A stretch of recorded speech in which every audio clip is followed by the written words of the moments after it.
పార్టోళ్ళు అన్ని సీట్లు గెలిచిండ్రని ఈ పార్టోళ్ళు ఇన్ని సీట్లు గెలిచిండ్రని ఎవ్వలి కాళ్ళు చెప్పుకునుడే తప్పితే కుర్దుగా ఏ పార్టీకి ఎన్ని సీట్లు వచ్చినాయి అనేటివి లెక్కలైతే లేవు. కానీ గియాల అన్ని లెక్కలు తేలినాయి. మున్సిపాలిటీల చైర్మన్లు వైస్ చైర్మన్లు కుర్చీలకెక్కిండ్రు. ఇక ఎవ్వలెవ్వలికి ఎన్నెన్ని సీట్లు వచ్చినాయి ఏందనేటిదంతా అరుసుకొని వద్దాం పాండ్లి. హంగుల చిక్కుముడు ఊడింది. మున్సిపాలిటీ ఓట్ల చైర్మన్లు వైస్ చైర్మన్లు సీట్లకెక్కి తొలి సంతకం చేసిర్రు. మొత్తం 116 మున్సిపాలిటీలకు చైర్మన్లను ఎన్నుకునేది ఉండే, వాళ్ళతోని ప్రమాణ స్వీకారం చేయించేది ఉండే.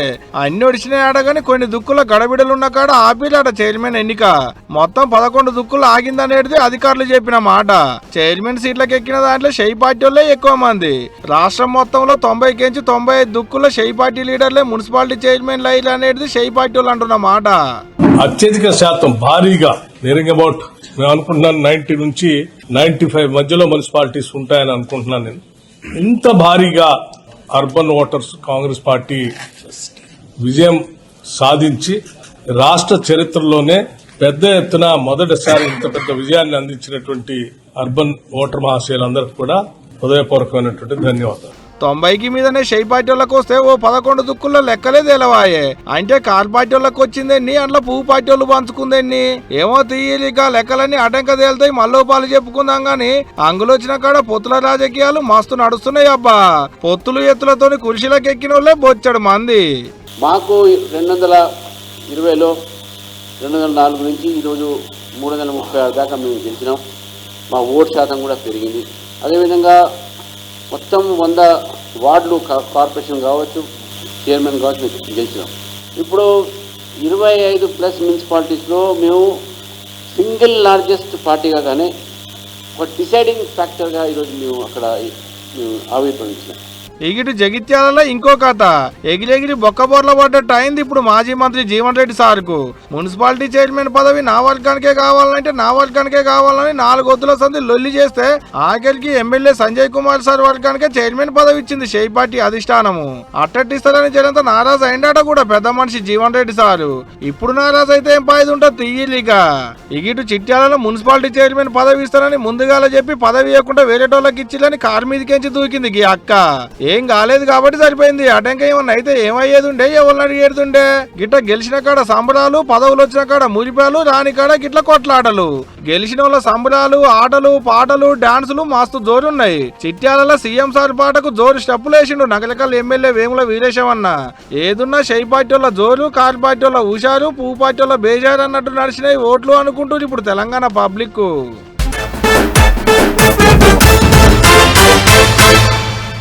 రాష్ట్రం మరింత ముంగడికి పోవాలంటే పెద్ద పెద్ద కంపెనీలు రావాలి. ఆ కంపెనీలు రావాలంటే మొదలు వాటి ఓనర్లు రాష్ట్రానికి రావాలి. వచ్చి సర్కారుతోని మాట ముచ్చట పెట్టి ఏమేం చేయబోతున్నారో వివరించి చెప్పాలి. అగో అట్లనే దునియాల్నే బగ్గ పేరు మోసిన ఓ పెద్ద సారు ఏపీకొచ్చిండట. మరి వచ్చినగా సారు ఎవరు, ఏపీ సర్కారుతోని ఏమేం ముచ్చట్లు నడిచినాయో అట్లా అరుసుకొని వద్దాం పాండ్లి. గేట్స్ కంపెనీ ఓనర్ దునియా శ్రీమంతుడు బిల్ గేట్స్ సార్ ఒక్కరోజు ఏపీ పర్యటన ఒడిచింది. 5.5 గంటలు ఏపీ అభివృద్ధి మీద చాలా ముచ్చట్లు విన్న పెద్ద సారు ఏపీ సర్కారు పనితీరును తారీఫ్ చేసి వెళ్ళిపోయాడు. అంతకంటే మొదలు పొద్దుగాల 8:30 ప్రాంతంలో గన్నవరం గాలి మోటార్ డిపోలు దిగిన పెద్ద సార్ను మంత్రులు లోకేష్ అన్న, అనితక్క, సత్యకుమార్ సార్ ఇంకా కృష్ణా జిల్లా ఎస్పీ, కలెక్టర్ సార్లు ఎదురుపోయి ఎదుర్కొర్రు. మంత్రులు పూల బొకేలు చేతులు పెట్టి ఆడికించి సీదా సచివాలయంకు దోలుకుపోయారు. ఇక గేట్ సార్ వచ్చిన తెలవగానే సీఎం చంద్రబాబు సారు ఇంకా చిన్న సీఎం పవన్ కళ్యాణ్ సార్ పూల గుత్తులు చేతులు పెట్టి స్వాగతం పలికిర్రు. బిల్ గేట్స్ సార్ అయితే చంద్రబాబు సార్ చూడంగానే hi friend how are you అని అనుడుతోని బాబు సార్ గిన మస్తు మురిసిపోయాడు. ఐఎమ్ ఫైన్ సార్ అని చెప్పి అటు వెనక గవర్నమెంట్ వాళ్ళు రాష్ట్రం కోసం ఏమేం పనులు చేస్తారో అన్ని వివరించి చెప్పిండు సీఎం సారు. పథకాలు, పాలసీలు, రాజధాని నిర్మాణం, చదువులు, దావకాన్లు, పచ్చదనం గిట్లా అనేక ముచ్చట్లను సారుకు పూసగొచ్చిర్రు. రియల్ టైం గవర్నెన్స్ ద్వారా జనాలకు ఏ తీరులో దగ్గరైతున్నాం, ప్రతి పనిని ఎట్లా ఒడిపిస్తున్నాం, వాట్సాప్ సేవలతో సర్కారు పనులు ఎట్లా దబ్బునవుతున్నాయి అనేదంతా వివరించి చెప్పిర్రు. మొత్తం 42 రకాల సమాచారం ఫోన్లకించే తెలుసుకోవచ్చు. టెక్నికల్గా ఏపీ దేశంలోనే అన్ని రాష్ట్రాల కంటే చాలా ముంగటుంది. ఇంకో 921 రకాల సేవలు సుతా దాదాపు జనంలోకి పోయినట్లే అని చెప్పుడుతోని బిల్ గేట్స్ సార్ షబ్బాష్ అని తారీఫ్ చేసినట. అంతేకాదు గేట్స్ ఫౌండేషన్ సహకారంతో చిత్తూరు జిల్లా కుప్పంలో సంజీవని ప్రాజెక్టు నడుస్తున్న ముచ్చట ఎరుకున్నది కదా. అవుగా ప్రాజెక్ట్ ఎందాకొచ్చింది, ఎట్లెట్ట నడుస్తుంది అనే ముచ్చట చూస్తే తెలుసుకున్నట. ఈడికే ఒడవలే డేటా లేకు, aware 2.0, WhatsApp governance, Sanjeevani, Amaravati ప్రాజెక్టులు ఎట్లెట్లా నడుస్తున్నాయి, టెక్నికల్ గా ఏమేమి జాగ్రత్తలు తీసుకుంటారు అనేదంతా ఓపికమ్మడి విన్నాడు సారు. రైతుల భూ రికార్డులు ఎట్లా భద్రపరుస్తున్నారు, పేషెంట్కు హెల్త్ కార్డులు ఎట్లా ఇస్తారు అనే ముచ్చట మీద సుతా ఆరాధించినట. అట్లనే ఉండవల్లిలున్న అరటి తోటలను చూస్తాను పోయిన పెద్ద సారు అక్కడి రైతులు వండిన వంటకాలను రుచి చూసిండట. మొత్తానికి ఏపీ సర్కారు టెక్నికల్ గా చాలా ముంగడి పోతుంది. ఇట్లనే చేయరని చెప్పి మళ్ళీ గాలి మోటార్ ఎక్కిపోయిండు గేట్ సారు.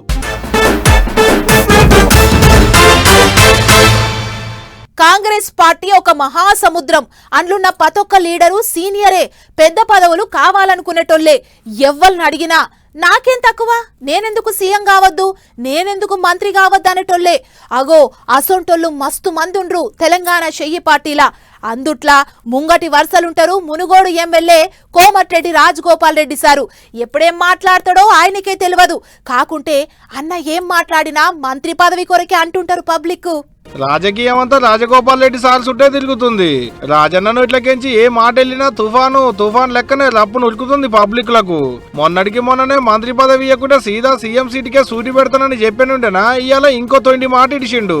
అదృష్టం కొద్దిగా షై పార్టీ అధికారంలోకి వచ్చింది కానీ లేకుంటే వచ్చేదే కాదన్నట్టు మాట్లాడుకొచ్చిండట. అంటే సార్కు మంత్రి పదవి ఇచ్చుంటే పక్క అందరు కష్టపడ్డందుకే అధికారంలోకి వచ్చిందని చెప్పేటోడుండేనేమో మరి. అంతేకాదు అంతకు మునుపు పోపాలి సీఎం సార్ అన్న మాటలను మల్లోపాలి యాద్ చేసుకుంటూ రాజన్న ఏందంటే మళ్ళొచ్చే 10 ఏళ్ళు షై పార్టీ అధికారంలో ఉంటది, నేనే సీఎం ఉంటానని చెప్పినుండే కదా సీఎం రేవంత్ రెడ్డి సారు. చల్ అదే మాట. 140 ఏళ్ల చరిత్ర ఉంది షై పార్టీకి. అదేమన్నా ఆయన సొంత పార్టీనా? అందరు కష్టపడితేనే అధికారం వచ్చింది, ఆయన సీఎం అయిండు. 10 ఏళ్ళు నేనే ముఖ్యమంత్రిగా ఉంటానని ఎప్పుడేందన్నట్టు గట్టిగానే ముక్కిల్చిండట ఎమ్మెల్యే సారు. అయినా ఈ టనుడు ఇప్పుడు కొత్తగా తీయాలి రాజన్నకు. మంత్రి పదవి గుర్తొచ్చినప్పుడల్లా యాన్నో కాడ ఏదో మాట అంటనే ఉంటాడు రాజన్న. ఆయన ఏం మాట్లాడినా మంత్రి పదవి కొలికే అనేది అక్కడి పబ్లిక్ అనుకుంటున్నమాట. అవు మరి ఇప్పుడు మునుగోడు మున్సిపాలిటీ ఎలక్షన్లలో కాంగ్రెస్ పార్టీని గెలిపించిన జోర్లో మంత్రి పదవి మీద ఇగింత ఆశ పెరిగినట్టున్నది సార్కు. అందుకనే మొన్న ఆ మాట అన్నాడు, ఇళ్ళకి ఈ మాట అన్నాడు.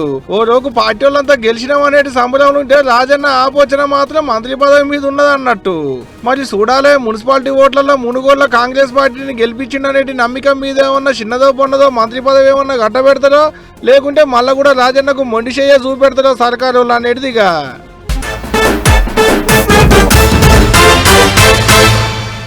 ఇంకొక చిన్న ముచ్చటున్నది, చూసేద్దాం పాండ్లి. మాజీ మంత్రి మల్లారెడ్డి సార్ ఏది చేసినా వైరల్ అవుతుందని మల్లోపాలు చూపించాడు కదా. ఇక చూడరే శివయ్యకి ఎట్లా పబ్బది పడుతుండో. అసలు ముచ్చట ఏంటంటే శివరాత్రి గోలిగా మల్లారెడ్డి క్యాంపస్ లో భక్తి భజనల కార్యం పెట్టించాడు మల్లన్న. అగోగా కార్యంలో శివపార్వతుల దేశంలో సాగిన ఓ నాటిక అందరిని మస్తు మెప్పించింది. ఇక మంత్రి, ఎంపీ అన్ని పదవులు చూసిన మల్లన్నను శివుడు నీ మనసులో ఇంకేమైనా కోరికుందా భక్త అని అడిగిండు. దానికి మల్లన్న ఏమంటుండో ఇనురే. కానీ మల్లారెడ్డి ఇంత చేశావు, ఇప్పుడు నీ మనసులో ఇంకేమైనా కోరిక ఉందా? పవన్ కళ్యాణ్ మాదిరిగా డిప్యూటీ సీఎం కావాలనుకుంటున్నావా? సీఎం అవ్వాలనుకుంటున్నావా? గవర్నర్ అవ్వాలనుకుంటున్నావా? లేదా కేంద్ర మంత్రి స్థానం ఆశిస్తున్నావా? ఇంటిరా శివయ్య గిట్ల పెద్ద పెద్ద పదవులు మునుము పెట్టి అడుగుతుంటే మల్లన్న ఏమంటుండో అదిగిన చూడురి. నేను మానవుణ్ణి స్వామి, కోరికలు సహజం, మీ ఆశీర్వాదం స్వామి. మన తెలుగు రాష్ట్రాల్లో సీఎంకి ఒక క్వాలిఫికేషన్ ఉంది కదా, ఎవరు జైలుకి వెళ్ళి వస్తే వాళ్ళే సీఎం అవుతారు. ఒకవేళ నీకు సీఎం కావాలని ఉంటే దానికి ఒకటే మార్గం తెలుసు కదా భక్త అని చెప్పంగానే నాకు పదవి ముఖ్యము కాదు స్వామి, ప్రజల ప్రేమ, విద్యార్థుల విజయమే ముఖ్యం. నాకు ఏది సరైనదో మీరే నిర్ణయించండి స్వామి. నాకు ఏది కావాలో నాకంటే బాగా మీకే తెలుసు స్వామి. మీరు ఏది ఇచ్చినా నా మంచికే, అంతా మీ దయే అన్నట్టు 2 చేతులు ఎత్తి పబ్బది పట్టిండు. నీకు ఏది తగినదో, ఏది సమాజానికి మేలు చేసేదో అది నేను ఆలోచించి నీకు ఇస్తాను. నీ ప్రయాణంలో నేను ఎల్లప్పుడూ నీతోనే ఉంటాను. నీ సేవ కొనసాగాలి. నీ విద్యాసంస్థ ప్రపంచవ్యాప్తంగా విస్తరించి ఉన్నత స్థాయికి ఎదగాలి. నా ఆశీర్వాదం నీకు ఎప్పుడూ ఉంటది. ధర్మం నీకు దారి చూపుతుంది. నీ ఆశయము చూసాము, నీ విజయాన్ని చూసాము. నువ్వు కారణ జన్ముడివి, ముందుకు సాగు మల్లారెడ్డి. అంతా శుభమే జరుగుతుంది. ఓం నమః శివాయ, హర హర మహాదేవ్. ఇంటిరా మాట్లాడింది వేషాలతోనే గాని మల్లన్న మాత్రం సాక్షాత్తు ఆ పరమశివునితోనే మాట్లాడినంతగా పొంగిపోయిండు.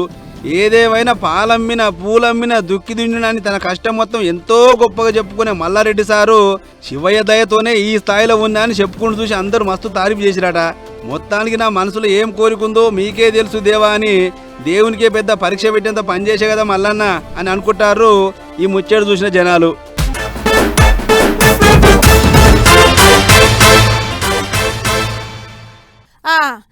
గెలిచినోళ్ళ సంబురాలు ఈలలు కేకలు ఎగిరి దుంకుళ్ళు అలుముకునుళ్ళు అన్నీ చూసిండ్రు కదా.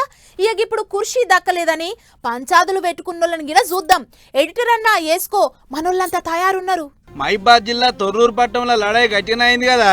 మున్సిపల్ చైర్మన్ గురించి మాకు కావాలంటే మాకే కావాలని రెండు పార్టీల నాయకులు రోడ్ల మీదకి వస్తే మోక ఎట్టడం ఉందని చెప్పి 100 మంది పోలీసులు రంగంలో దిగారు. అయితే ఈ పార్టీ వాళ్ళు ఆ పార్టీ వాళ్ళను, ఆ పార్టీ వాళ్ళు ఈ పార్టీ వాళ్ళు మలుపుకోవాలని చూసాడట. ఇగో గీడనే రాసుకుందాట అసలు కయ్యం. దీంతో చైర్మన్ గురించి పోనీయొద్దు అన్నట్లు రెండు పార్టీల లీడర్లు రోడ్ల మీదకి వచ్చారు. ఎర్రబెల్లి దయాన లొల్లి మరింత పెద్దగా చేసుడుతో పోలీసులు బతిలాడి మరీ వెనకకు మలిపిరాట. అందుకే ఆఫీస్ చుట్టూ ఎటు చూసినా 200 మీటర్ల దూరంతో 144 సెక్షన్ పెట్టి ఎవ్వరు రానియకుండా బందోబస్తు పెట్టిర్రు.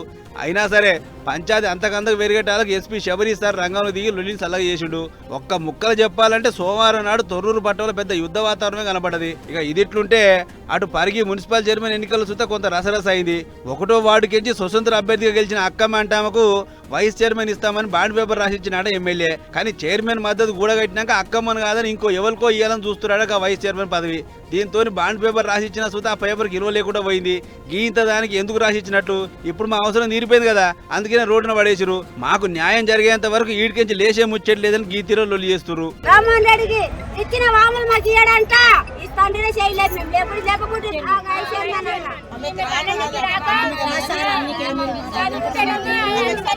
అదన్నట్లు వైస్ చైర్మన్ ఇస్తా అని చేయలేపిచ్చి ఇప్పుడు మొండిచే చూపించరు. ఇదేం న్యాయం అని లొల్లి చేస్తున్నారు ఆమె తరపు మనుషులు. ఇక ఈ ముచ్చట ఇట్లా పెడితే అటు మంచిర్యాల జిల్లా కేతనపల్లిలో ఇంకో కథ. మంత్రి వివేక్ కారు పార్టీ కౌన్సిలర్లను అదిరించి బుదిరించి చెయ్యి పార్టీలకు మలుపుకోవాలని చూస్తుండు అని car party leader Balka Suman అని అంటుంటే అటు చెయ్యి పార్టీ కార్యకర్తలేమో బాల్క సుమన్ డౌన్ డౌన్ అసలు ఆయనకి ఏం పని వెళ్ళిపోవాలన్నట్టు పోలీసులతో పెద్ద లొల్లికి దిగిర్రు. ఇట్లా మొత్తానికి 11 జాగాలలో చైర్మన్ ఎంపిక ఆగిపోయిందట. అందులో తొర్రూరు, ఇల్లెందు, జైరాబాదు, జనగాం, సుల్తానాబాదు, ఇబ్రాహీంపట్నం, కాగజ్ నగర్, కేతనపల్లి, ఖానాపూర్, ఇందిరేశం ఇంకా డోర్నకల్లా చైర్మన్ ఎన్నిక పూర్తి కాలేదట. మరి ఈ ఎన్నికకు మళ్ళీ ఎప్పుడు టైం పెడతారో ఏమో చూడాలి.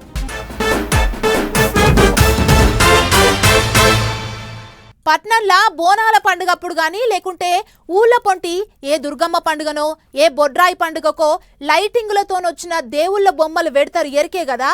అగో గా లైటింగ్ కోసమనేసిన కమానోటి పల్నాడు జిల్లాల అమాంతం కూలిపడ్డదట. మరి ఎట్లా కూలింది, ఎవరికన్నా దెబ్బలు తలిగినాయా లేదా అనేది అట్లా పోయి అరుచుకొనొద్దాం పాన్లి. పల్నాడు జిల్లాలో పండుగ వచ్చినాక పెద్ద పరిచయం అయింది కదా. శివరాత్రి గోలిగా కోటప్ప కొండల పెద్ద జాతర అవుతుందన్న ముచ్చట అందరికి ఎరుకున్నాయి కదా. అగోగా జాతరలో ఎప్పటి లెక్కనే ఈ తాప సూత బాలప్రభల కాంచి పెద్ద పెద్ద ప్రభలు కాంతులు ఎగజమ్మినాయి. ఒక ముక్కలు చెప్పాలంటే కొండ కింద అద్దుమరాత్రి సుత పట్టపగ లెక్కనే అనిపించింది. ఇక మరి పండుగ వెళ్ళినాక ఎక్కడెక్కడ కొంచబోతుంటారు కదా, ఇక అట్లా పట్టుకపోతున్న ఈ మధ్యరాల పెద్ద ప్రభ అడ్డం ఒరిగింది. చూడు రే ఎంత పెద్దగా ఉందో.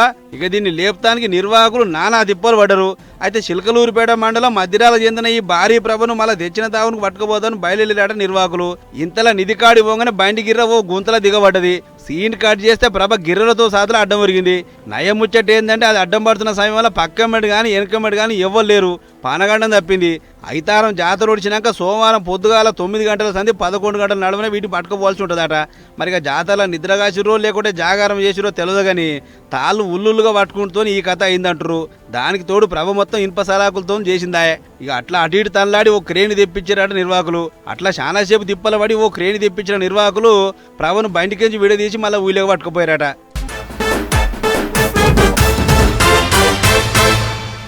గుడికి పోతే లైన్ల నిలబడి మొక్కులు పెట్టుకుంటాం. అయ్యవారు మంత్రాలు చదివి ఆరతిస్తే కండ్లకు అద్దుకుంటాం. తీర్థ ప్రసాదాల కాడైతే శితం లైన్ ఉంటది. అయ్యవారు తీర్థం పోయాలే, నెత్తిన శతగోపం పెట్టి మంత్రాలు చదవాలి. అంత దూరం పోయి స్వామివారి తీర్థం తీసుకోకుండా వస్తామని అట్లనే లైన్ల నిలబడతారు భక్తులు. కానీ గీడో కాడ లైన్ల నిలబడే పనిలేదు, అయ్యవార్లకు తీర్థం పోసే పనిలేదు. ఎందుకంటే ఒకలెనకొకలు వస్తువులు మిషన్ కింద చేయి పెడుతులు, చేతిలో తీర్థం పడంగానే కండ్లకు అద్దుకొని నోట్లేసుకుంటున్నారు, దండం పెట్టుకుంటున్నారు. అయ్యవార్లతోని పనేం లేకుండానే మిషన్ తీర్థం పోస్తుంది వచ్చిన భక్తులకు. మిషన్ కింద చెయ్యి పెట్టుడే ఆలస్యం, 2 సుక్కలు చేతిలో పడుతుంది తీర్థం. సెన్సార్ అది, చెయ్యి పెట్టంగానే ఆలస్యం లేకుండా రప్పున మిషన్లకేంచి తీర్థం 4 సుక్కలు చేతిలో పడుతుంది అన్నట్టు. కర్ణాటక రాష్ట్రం నిట్టెలున్న మహాగణపతి గుళ్ళో పెట్టి తీర్థం పోసేటి మిషన్ ని. కాకుంటే అది ఇప్పుడు కొత్తగా పెట్టిందేం కాదు. అప్పట్లో కరోనా వల్ల భక్తులు మీదగా పడకుండా ఉండేందుకు చేసిన ఉపాయం. అప్పటి సంది ఇప్పటి వరకు అట్టినే నడుస్తుంది ఈ మిషన్.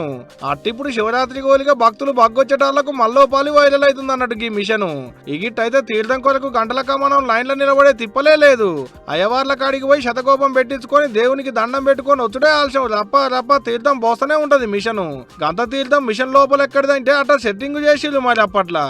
ఇప్పుడు ఈ వీడియో సోషల్ మీడియాలో టామ్ అయ్యేటాళ్లకు మిషన్ చేయంగా అయ్యవార్లకు పని తగ్గింది అనుకుంటా కామెంట్లు రాస్తున్నారు నెట్ అన్నలు. వాజీబే జనంత పనివారం తగ్గినట్టే అయ్యవార్లకు.